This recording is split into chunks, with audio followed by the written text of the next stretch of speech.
So I've talked a few times about my automatic door on my chicken coop, so I wanted to kind of show you how I built it and the components that I use. So let's go inside and I'll show you what I got. So what I started with my automatic door is I've got just a bin lid, right? So it's a regular plastic bin lid. The bin has long since broken and fallen apart. So I got a couple little ankle brackets, and I put just to have a little bit of girth so that predators can't lift the bin lid up. Just give it a little bit of weight to it. I'm probably going to rebuild this door, to be honest. But just a piece of Trex decking that I had laying around. It's nothing pretty. And then what I have it hooked to, I've got a little piece of paracord going to my linear motor. And this motor just on a timer extends, lowers the door. At 6 o'clock at night, it lowers. 6 in the morning, it raises. So here's what I've got. So basically I have a power supply. Now, being a former access control geek, I just happen to have a power supply laying around, so it doesn't really need to be locked. So it basically is putting out 12 volts, so I got to switch to the 12-volt system. And what I have on here is I've got a timer and a motor controller, if you will. This part was really important because I didn't realize that what this will do is this will, when the timer says to turn on, it goes on, raises the motor or raises the door. When it goes off, this little controller tells the timer tells the controller have the door go in reverse. So it reverses the polarity basically of the 12 volts and sends the door down. I just recently, when I moved my coop, had an issue, so I bought a new timer and a new controller.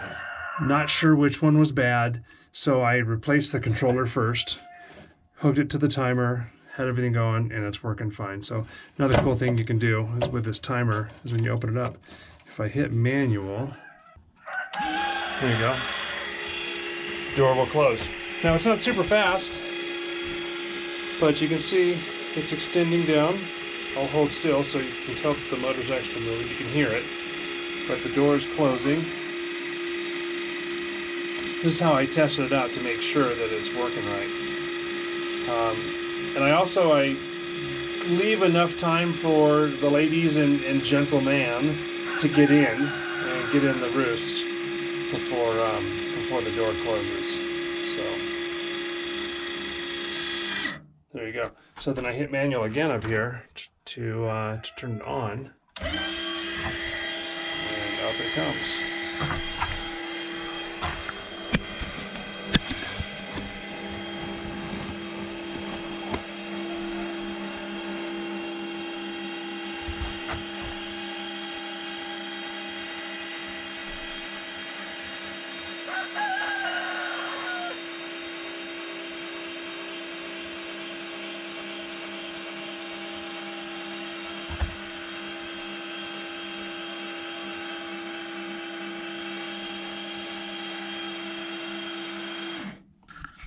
So that's all there is to it. That's my complete setup. It's not pretty. It doesn't need to be. It's just a chicken coop. But I get asked a lot about how do you make your door go open and closed on a timer. So those are the components. I'll put a link in the comments below to the timer that I used and the motor actuator and the motor. All that good stuff. I'll even put a link to a power supply. You don't have to use this particular one. Any 12-volt power supply will work. A couple things to note, though, is that this timer right here does run on 110. So it switches the 12 volts, but it takes 110 to run the timer. So I have that plugged in here. I have my power supply plugged in here. This is my camera, and then this is my water defroster plugged in there. So I do have a little bit of electrical needs coming out here to the coop, but that is the automatic door. It works really well. My first one that I ever did actually was a car antenna that I would just turn on or off with the timer, and it would extend down and lower this same door. But it got to be a little bit too much for an old car antenna, so I ended up with this actuating motor, which has been working solid for a long time. The only thing that's really happened is that control unit for this motor, which it was running for a couple of years before it died. So I think it cost me 10 bucks or something. So it wasn't too expensive. But that is my automatic chicken door opener and closer. Hey, do you like these videos? Please like and subscribe to my channel. It makes me feel good. And then you'll get notified when I post more stuff like this too. Thanks.